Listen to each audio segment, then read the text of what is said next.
My marriage didn't end with a signature on a divorce decree or with packed boxes in a moving truck.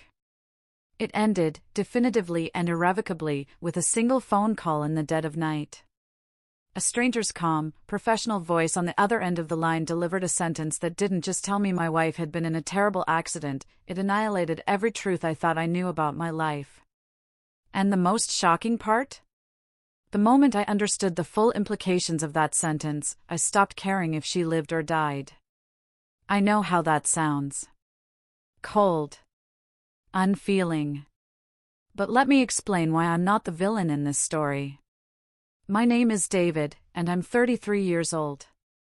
What I'm about to tell you happened just 10 months ago, though some days it feels like a lifetime has passed, and others, like it was yesterday. Before that phone call, I genuinely believed I had a solid marriage. Sarah and I had been together for 6 years, married for 4. We were the kind of couple who still kissed goodbye in the mornings, who texted each other stupid memes during the workday. The kind who had inside jokes and knew each other's coffee orders by heart. Sarah, who was 31, worked in marketing. She was effortlessly charming, the person everyone instantly liked at parties because she always knew exactly what to say to make you feel seen and special. I thought I'd won some kind of lottery, found someone who actually wanted to build a life with me. Looking back, I can see the naivety in that, but at the time, I was just happy. Truly happy. That Friday evening, Sarah came into the living room, her overnight bag already packed. She told me she was driving up to visit her friend, Jessica, for the weekend. Jessica, she said, was going through a terrible breakup and needed her. She described Jessica as a mess, crying constantly, not eating, the whole desperate picture. I remember thinking how kind, how sweet, it was that my wife cared so much for her friends. I even helped her carry her bag to the car. I asked if she wanted me to check her tire pressure, it had been a while since her last oil change. She just laughed, leaned in, kissed me, and told me I worried too much. Said she'd be fine and would text me when she got there. I stood on the porch, waving like an idiot, as she pulled out of the driveway, then went back inside to watch a movie I'd been meaning to catch up on. I trusted her completely. That's the part that still makes my blood run cold.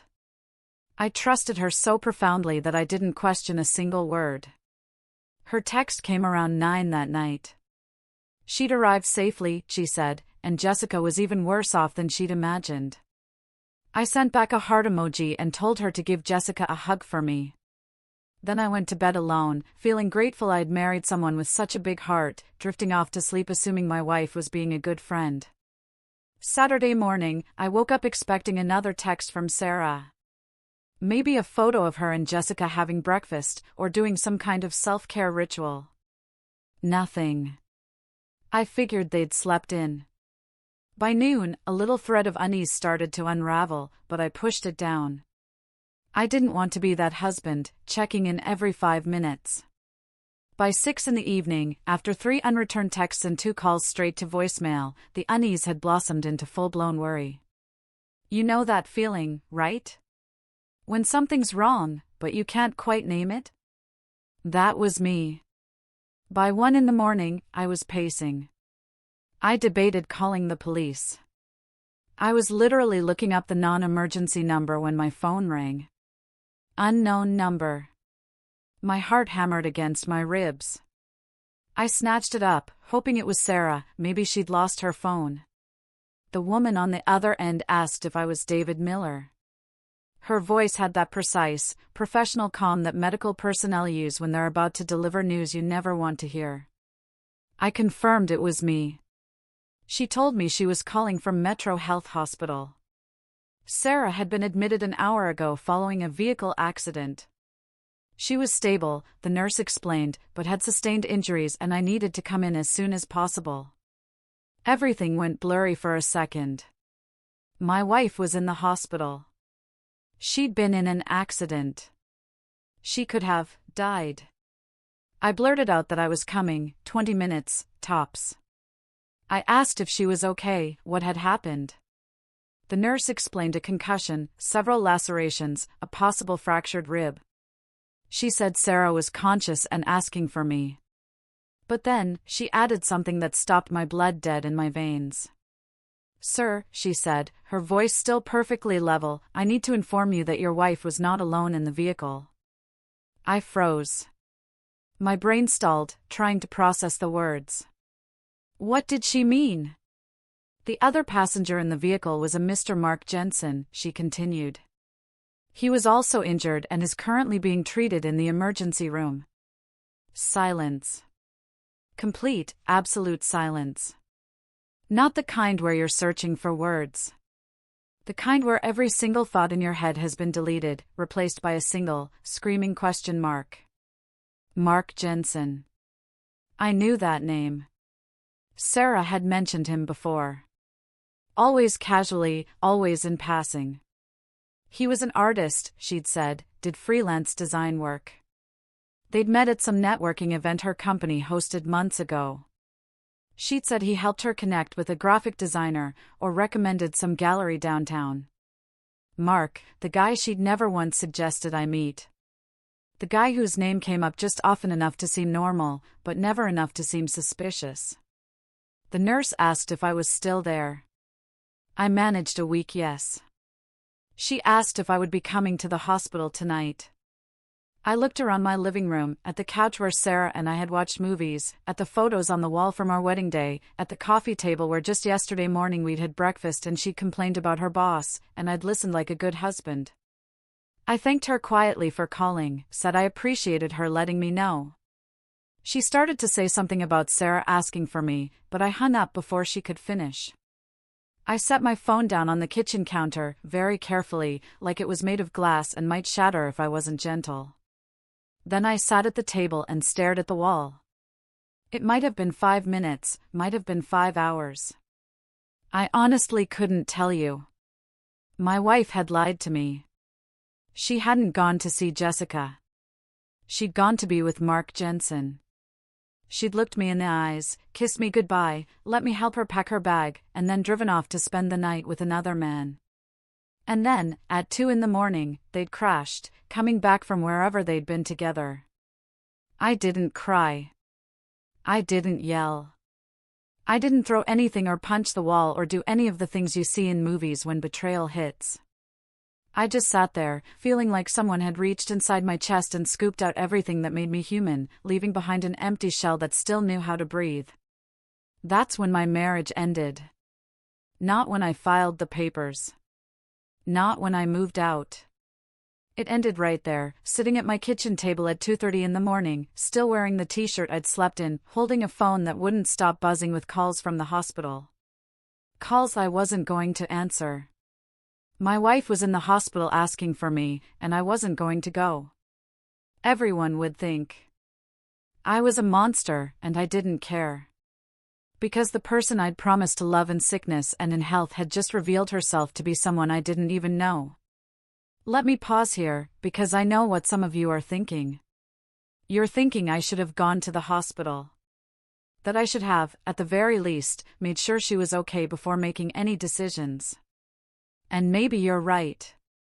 But here's what I realized in that moment. The elaborate lie she constructed, the fake crisis with Jessica, the careful planning, all of it told me this wasn't a mistake. This was calculated. When someone can look you in the eyes and lie that smoothly, what else are they capable of? That question terrified me more than anything else. I didn't go to the hospital that night. And I know that makes me sound cold, heartless. But what I did instead was sit at my kitchen table until the sun came up, staring at my phone as it buzzed and buzzed with calls from numbers I didn't recognize. I let every single one go to voicemail. I wasn't being cruel. I was in shock. The kind of shock where your brain just shuts down because it can't process what's happening. Like when you touch something so hot that for a second, you don't even feel the pain. You just feel nothing. That's where I was. Nowhere. My wife was in a hospital bed asking for me, and I was sitting in our kitchen, realizing that everything I thought I knew about my life was a lie. But I couldn't just sit there forever. So around 7 a.m, when I figured people would actually be awake, I did the only thing that made sense to me. I called Jessica. Sarah's friend. The one she was supposedly visiting, the one who was supposedly going through a terrible breakup and needed my wife's support so desperately that Sarah had to drop everything and drive up there for the weekend. Jessica answered on the fourth ring, sounding groggy and confused. I asked her if Sarah was still there with her. There was a long pause. Then Jessica asked me what I was talking about. I explained that Sarah had driven up Friday evening to spend the weekend with her, to help her through her breakup. Was she okay? Could I talk to Sarah for a second? Another pause. Longer this time. David, Jessica said, her voice now completely awake, I'm not going through a breakup. And Sarah's not here. I haven't seen her in like 3 weeks. Is everything okay? I thanked her, told her everything was fine, and hung up before she could ask any more questions. Something cracked inside my chest. It wasn't the affair. I mean, yes, the affair was horrible, but people have affairs. People make mistakes. People get weak or stupid or selfish. What broke me was the lie. The planning. The sheer deliberateness of it all. Sarah hadn't just cheated on me in a moment of weakness. She had constructed an entire false reality. She had picked Jessica's name specifically because she knew I wouldn't question it. She had invented a breakup, invented a crisis, looked me in the eyes, and spun this elaborate story. Let me help her pack. Let me kiss her goodbye.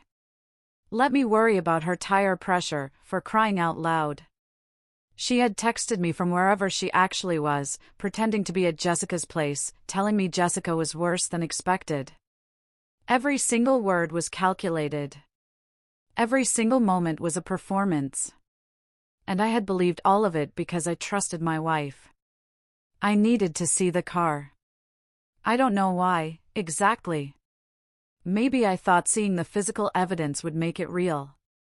Or maybe I just needed something concrete to hold on to, because my entire reality had just dissolved into nothing. I called the police department, asked where vehicles from accidents were towed, and they gave me the address of an impound lot in the Northwood Industrial Park. I drove there around 10 in the morning, showed them my ID, our marriage certificate, and the registration, and they let me through to examine the vehicle. The car was worse than I'd imagined. The entire front end was crumpled like a tin can. The windshield was shattered, and there was dried blood on the driver's side headrest that made my stomach turn. But that's not what got to me. What got to me was the luggage. Sarah's overnight bag was still in the back seat, partially unzipped, and I could see clothes spilling out of it. I opened the car door and pulled the bag toward me. And that's when I saw it. Lingerie. Expensive lingerie. The kind she'd bought for our anniversary last year. The kind she'd modeled for me with that shy smile she does when she's trying to be romantic. Black lace, red silk, things I recognized because I'd seen them before, in our bedroom. She had packed them for him. She had taken the intimate things that belonged to our marriage and brought them to another man. I felt sick, but I kept looking, because some part of me needed to know everything. There was a separate, smaller bag, like a toiletry case, and inside were protection, massage oil, and a bottle of expensive wine. This wasn't a spontaneous thing. This was planned. Meticulously planned.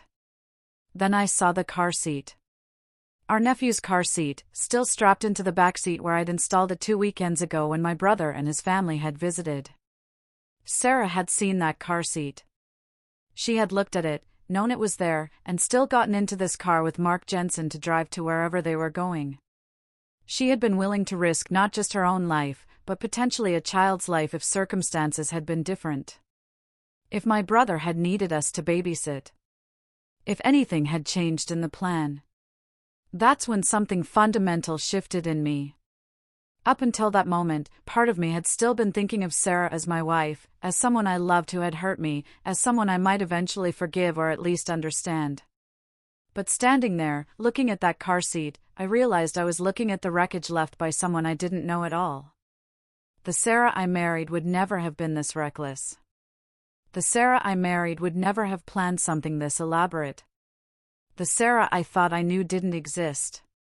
She never had. I took photos of everything with my phone. The luggage, the lingerie, the toiletry bag, the car seat. I don't know why. Maybe for evidence. Maybe for divorce proceedings. Maybe just to prove to myself later that I hadn't imagined it. Then I closed the car door, walked back to my truck, and drove home in complete silence. My phone had 23 missed calls by then. Some from the hospital, some from numbers I didn't recognize, several from Sarah's sister, Emily. I ignored all of them. When I got home, I sat down at my computer and looked up divorce attorneys.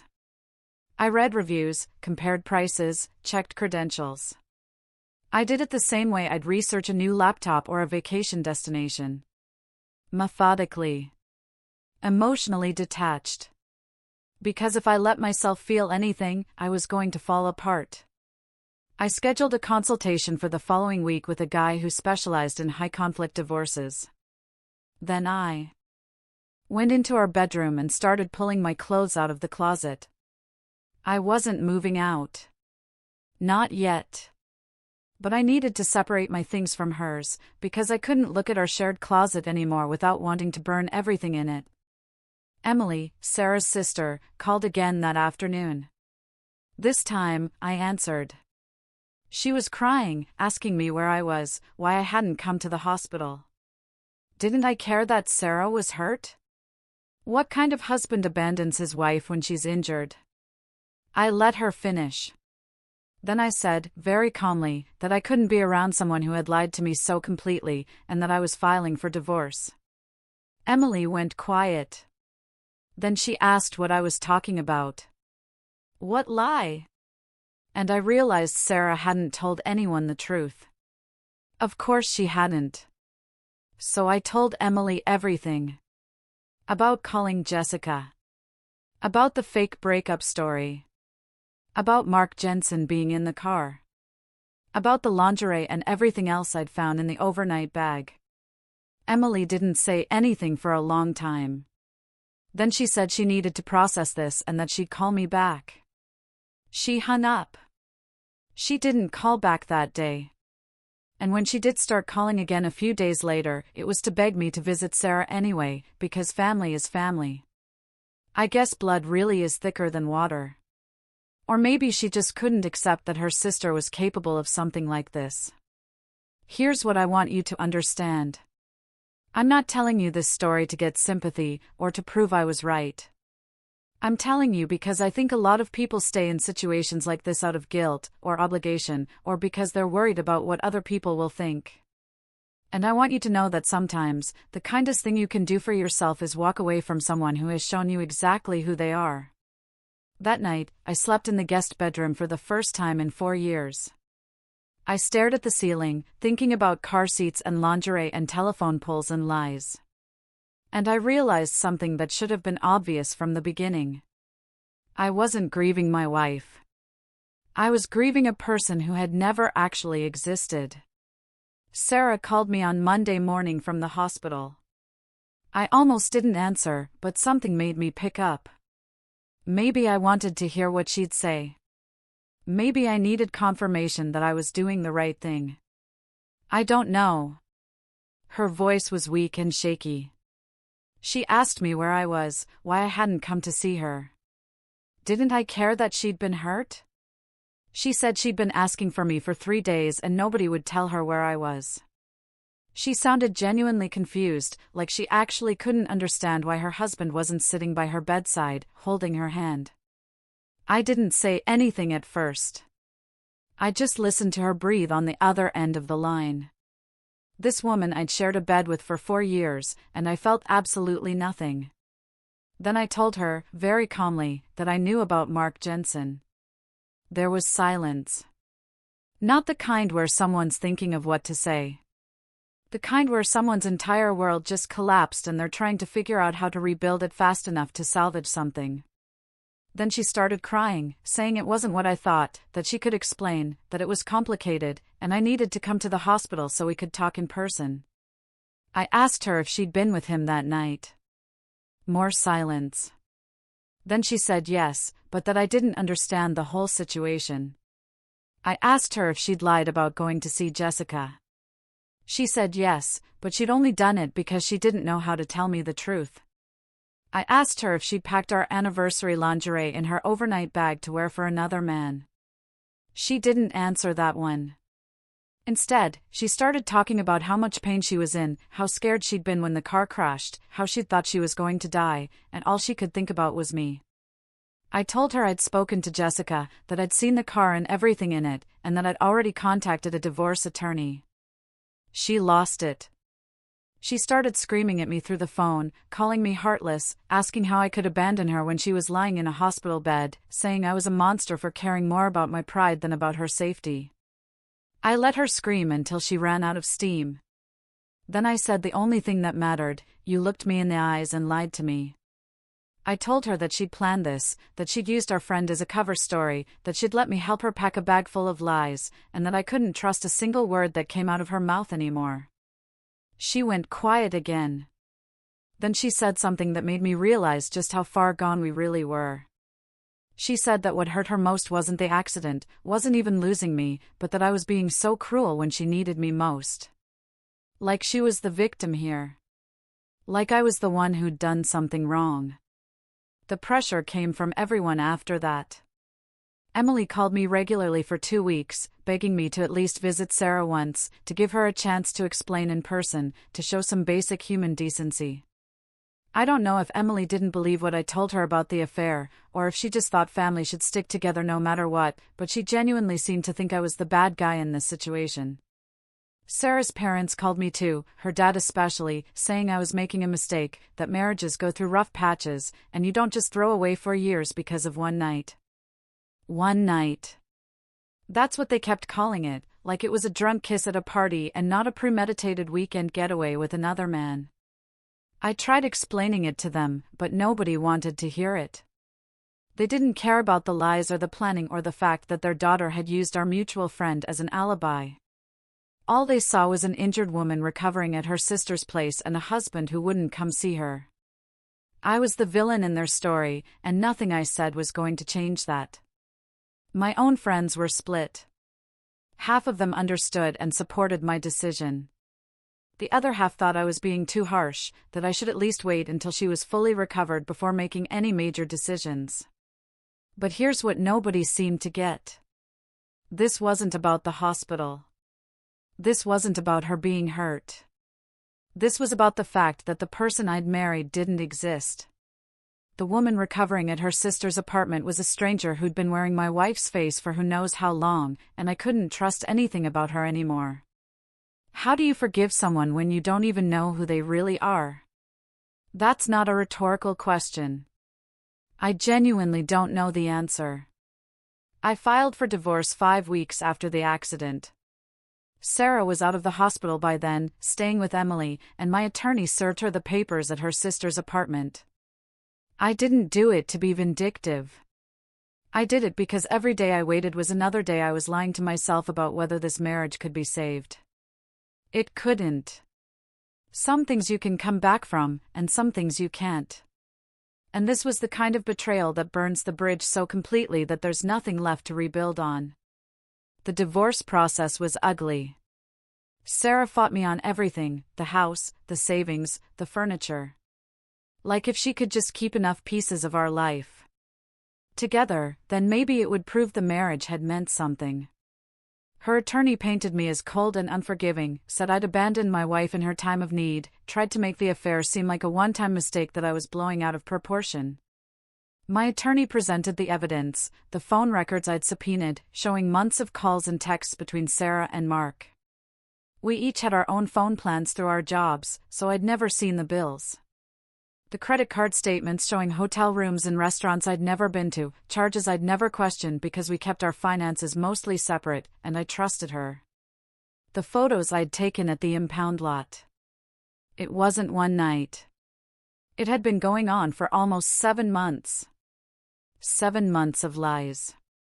7 months of looking me in the face every morning and pretending everything was fine.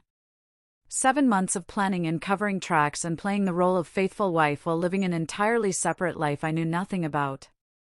When I saw all that evidence laid out in black and white, I felt vindicated, but also devastated, because it meant I'd been living in a fantasy for more than half a year without even knowing it.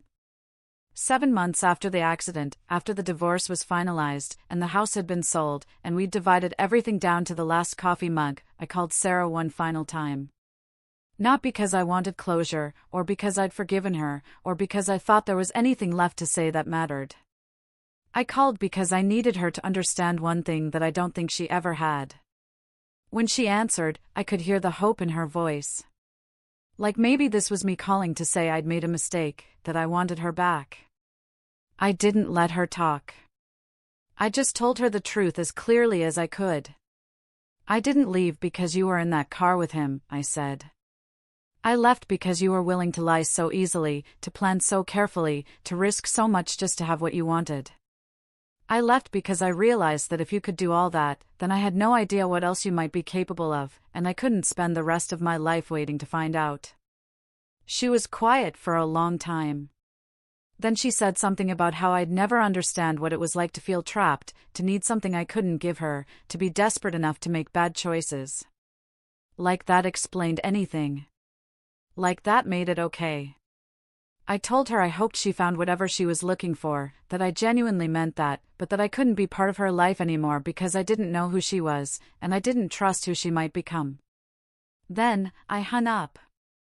That was 3 months ago. I haven't spoken to her since. Sometimes people ask me if I regret not going to the hospital that night. If I wish I'd handled things differently. If I think I was too harsh. And honestly, no, I don't regret it. Because the truth is, I didn't abandon my injured wife. I protected myself from a person who'd been lying to me so long and so well that I'd started to believe the fantasy was real. And maybe that makes me cold. Maybe that makes me heartless. But it also makes me free. Some people survive car crashes. I survived a marriage to someone I never really knew. Here's what I've learned from all of this.